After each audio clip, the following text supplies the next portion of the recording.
Hey guys and girls, how's everybody on a really, really cold morning? If you're in the state of Oklahoma or Arkansas, and all the states north of here, many of the states south of here, it's colder than a booger this morning. It is colder than a booger this morning.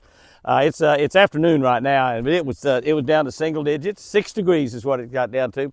It might be 10 or 11 right now. I'm not exactly sure, but I know our chill temperatures are down below zero right now. I think Oklahoma City is down minus 18 or something like that is what I heard in Oklahoma City.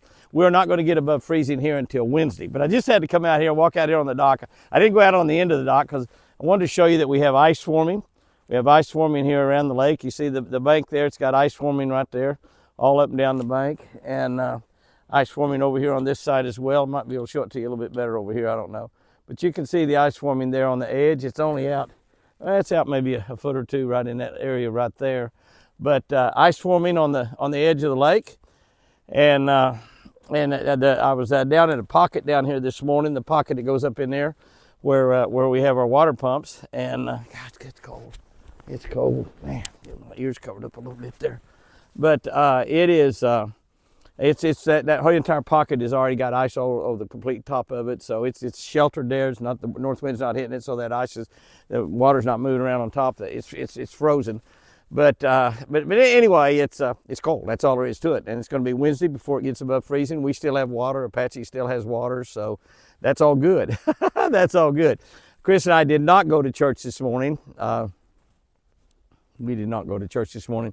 It was about 10 or 12 degrees below zero, chill temperature here with the temperature down to 6 degrees. And I just felt like it's just too dangerous weather to take her out in.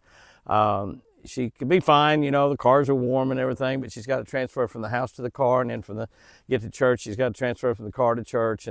And plus the fact you have something like a flat tire, you have a little fender bender and run off the road and nobody sees you, and you could be there for a while, and there's just all kinds of things bad. And I told her, I said, honey, I said, we're not going to go to church this morning. She said, good. She said, it's so cold. And I said, yeah. I said, I just can't take a chance of you getting sick. And she said, me? And I said, yeah, I just don't want to take a chance of you getting sick. I just can't let you get sick. She said, well, what about you? You can't get sick. And I said, well, I'm not really worried about me, but bless her heart, she's concerned about me. That's pretty sweet, I thought, and I love that. But she's back in bed, taking a nap. We got up and I fed her breakfast and stuff, and now she's back in bed. Just put her back in bed a little while ago. She wants to watch the Dallas Cowboys play. She does have the television on, watching Kansas City and Cincinnati play football. But it's going to be a beautiful Sunday afternoon. It's just Chris and I here at the ranch. Miranda did come in and work a couple days this week, which really helps me. And I told her to just wait till Wednesday when the weather warms up to come back in for a couple days this next week. And but Chris and I are when we're here together, it's just great. I just love it. And she's just doing well. Her blood pressure is staying down. Everything's just going absolutely fine. God is just blessed and blessed and blessed and blessed. And she's talking much better now. We carry on conversations. And sometimes she carried on a conversation I don't understand, but most of the time I do. And she's still on physical therapy, trying to learn how to walk. And the right arm's not responded at all. But everybody said that when she recovers, that'll be the last thing to recover. But you know, it wouldn't surprise me if God does a miracle and just absolutely completely heals her sometime in the next day or two. I mean, that would, it'd be a miracle. It'd be something I'd probably cry about and I'd talk about a lot. But golly, that would just be, it wouldn't surprise me. It wouldn't surprise me. That's the kind of God I serve. But we've had a good week here. The deer have done well this week. We've been showing a lot of the bucks are coming around. We had 5 bucks in the yard this morning. That's right, 5 bucks in the yard this morning. We got 3, 4, 5 hanging around all the time. A lot of the does are coming around and coming to the feeder and coming to the yard where we got this rye planted. I just made a mistake by not buying 3 bags of 100-pound bags of rye instead of 1. And I'll get that rye planted a little bit more out here next year. But it's been a great week. We did go to church on television this morning. My buddy Larry Sissel called and he said, you didn't go to church. I noticed on 360 that you didn't go to church. And I said, that's right. And I said, I think they probably had church here at Midway Hills Baptist. And he said, well, they did have a church at Keys Baptist. I see that Jamie and Sherry and Mandy are all over at church right now. And I said, yeah. I said, it was just so cold. I just didn't want to take a chance of get Chris out in this kind of weather. When you get down below zero chill temperature, and I know some of y'all are 40 below chill temperature. Some of y'all have been commenting on it. It's just amazing. And when you comment on this video, let me know what the weather's like. And somebody's going to say, Jimmy, it's 75 degrees here where we are. And that's good. I like that a lot. I like that a lot. But anyway, it just gets cold out here. I'm just about to get chilled to the bone out here just talking. But, you know, I know some of you will probably write me a nasty letter that I watched Joel Osteen on television this morning. Every time I mention Joel Osteen, I get some bad letters. A lot of Christians call him the prosperity preacher. And a lot of Christians think he's a heretic because he doesn't preach hellfire and brimstone. And can I tell you, here's my opinion on all that, and I'll just throw this out here for what it's worth. I believe we need more hellfire and brimstone preachers. I got saved at 12 years old by a preacher that's I think all he ever preached about. I'm sure he preached about heaven and other things, but he preached a lot about hell, and those are sermons I remember. And I got saved at 12 years old, and because I didn't want to go to hell. And here I am moved the front number this summer in July, and I still don't want to go to hell, and never will see the gates of hell. Unless you can see them from heaven, I'll never see the gates of hell. That wind, I'm out of the wind. I didn't go all the way out the end of the pier because I wanted to stay out of the wind a little bit, but golly, it's blowing right here, and it's just my ears are about to crack. They're frozen so solid. But anyway, Joel Osteen does preach joy and happiness and goodness and kindness and prosperity all the time. And God wants us to be prosperous. God doesn't want us to be poor and broke. He wants us to be prosperous.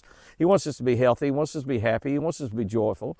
And he also does not want us to go to hell. So I think we need both type preachers. And I know that Joel Osteen is not a hellfire and brimstone preacher, but I sure enjoy listening to him. He makes me feel better. He cheers up my day sometimes with just his smile and his countenance and his joyful outlook on life. And God has made him dramatically prosperous. I understand he doesn't even take a salary from his church there, Lakewood, in Houston, Texas, which is one of the largest churches in the country. And I understand he doesn't even take a salary because he makes so much money off of his books and his personal appearances around the country that he doesn't even take a salary from his church. That money just goes back into the ministry. So I really believe he's sincere about what he does, and I believe he's led a lot of people to Christ. And whether you come to Jesus through a hellfire and brimstone preacher, or I'll just say what y'all call him, or not y'all, but some people call him the prosperity preacher. You could just easily call him the joy and happiness preacher because he preaches a lot about that.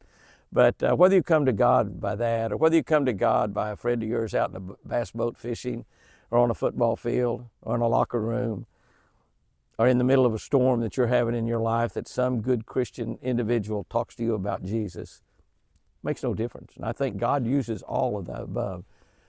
He used heathens in the Bible. He used very sinful, evil people to bring people to him, He used those people to accomplish what he desired in his life too. So I think God is using Joel Osteen just as much as he is using Billy Graham. And Billy Graham definitely was one of the hellfire and brimstone preachers, but he preached a lot of good stuff also. God is good. God is love. God is awesome. And you just have to go through the Bible and you can just find person after person after person that God made not only prosperous and healthy and wealthy, he made them the richest people in the whole land, a lot of them. Job, before he had all of his problems with the devil, Job was one of the most wealthiest people in the land. And then afterwards, when he fought through all that and he kept praising God, kept praising God, kept praising God, kept praising God, kept putting his hopes in God, ended up with twice as much as he had before the devil attacked him.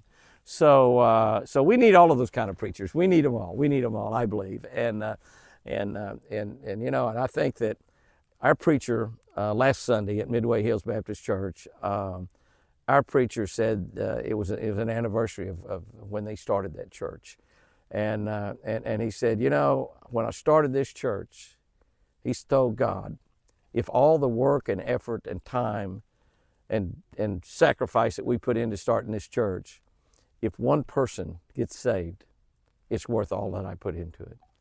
That's what Chopper McCartney, our preacher, said last Sunday. And it might have been Sunday before last, I'm not sure now. But I thought about that statement, and I thought about, by golly, he's right. He's right. Now, hundreds and hundreds and hundreds have been saved. We had a little girl baptized that very Sunday, as a matter of fact. Probably what kind of reminded him of that. Hundreds and hundreds and hundreds have been saved. But that's sort of the way that you and I, as Christians, and if you're not a Christian, you need to be saved. But those of us that are Christians, that's the way that we ought to look at it. If we say kind words to everybody we run into, if we tell somebody about Jesus every single day, maybe hundreds, maybe thousands, if one of them gets saved, it's worth what we put into it. It's worth what we put into it. You and I can't save anybody. We have no power to save anybody.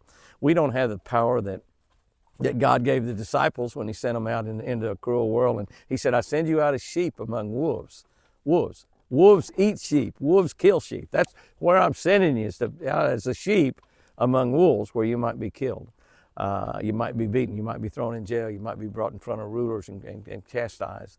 But I send you out with great power. I give you the power to cast out demons. I give you the power to heal. I give you the power to make blind people see, to make dead people walk. I give you, as my disciples, that power. That's what Jesus Christ did. That's what he did. Now, he hasn't given us that power. We don't have the power. We don't have the power to heal people. We don't have the, boy, I wish I did. Chris would be walking right now. But I know a God that can heal her. I know a God that can heal her.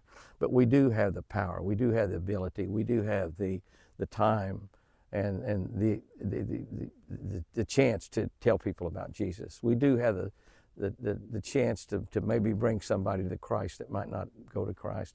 We do have the power to be a part of keeping somebody from going to hell. We can't save them. We can't forgive them of their sins. We can forgive them of any sin or any wrong that they've done against us, no matter who they are. Even if they're our archest enemy, we can forgive them. And then God will forgive them of that sin once they come to him and ask him for that. So, guys and girls, go out there and have you a great one today. It's cold out here, but I just had to come out here and do this in the cold. I just had to do it. I said, if it gets to 40 below, I'm going to go out there and talk to everybody because I sure do love you.